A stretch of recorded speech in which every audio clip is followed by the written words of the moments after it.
G'day guys, Joel from Edencraft here. Today we're going to walk you through Stu Hill's beautiful new 233 formula. Stu's done a beautiful job setting up this 233. We've got a nice simple dash layout. We've started at the top here with a 16-inch Simrad. We've got this as a single unit, so we've got the transducer. We've got a 175 high-wide transducer. We've split the screen, so we've got our map on this side and the transducer on this side. We've got our Suzuki gauges, we've got all our engine data, fuel usage, all the info we need from our engines here.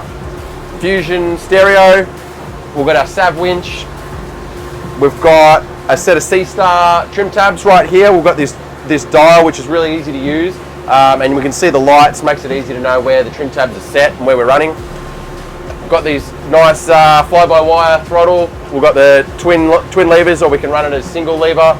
And then we've got all our switches down here. We can run our pumps and all our lighting, and everything's controlled here next to the Simrad radio. Really nice and simple, clean layout, access to everything we need. Stu's got a really good seat setup here. He's got both the seats sitting on seat boxes. This one is a fully insulated ice box, so it's completely foam filled. We'll keep bags of ice in there for days.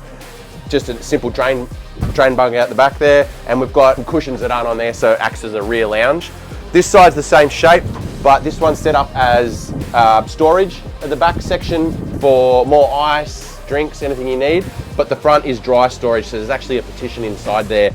So this front's completely dry compartment, and that back one can be used as bait or something separate to keep your food and drinks in the other SQ nice and clean. Both seats swivel, and we can push them back and forward. Really good option to have a bit of extra storage.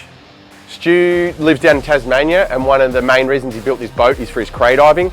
You get some massive crays down there, so one of the most important features is our standard inclusion, the dive door on the pin, so it easily swivels open, and then you can pull the pin to lift it out. Easy access when you're diving. He'll have his dive compressor on the deck here, so plenty of space for a diver to come and go. Just a really nice, simple, open layout down the back here. He's got the bait board for when he wants to do a bit of line fishing, but just a really simple setup, ready to dive out of and do some fishing. We've got a 420 litre fuel tank, so the fuel range is enormous with these 200 Suzukis. Are super economical. We've got a top speed of around 85k an hour, so plenty of speed, but they're just really happy sitting at that 3.5 revs, 3,500 RPM. It'll be running at 1 to 1 litres per kilometre, and we'll have a massive fuel range there. Stu's opted for a wavebreaker. We've got 3 windows in the wavebreaker and a set of clears, so it's a really good setup to be able to have the clears open when you want to stand up and have some vision at night. When you're cruising, it's a perfect level to sit at these seats. Got a nice footrest here, the steering wheel's at a perfect level, and I can see through that glass, so it's a really comfortable boat to drive sitting down or standing up. We've got the bimini top and clears, so keep us out of that Tasmanian weather down there. And we've got a nice rocket launcher with our aerials, 10 rod holders up there, and a set of steady lights for night time. Congratulations to Stu and his family. It's been a pleasure building your dream boat for you guys, and I can't wait to see the adventures you guys do down there in Tassie, and we'll come down for a dive with you soon.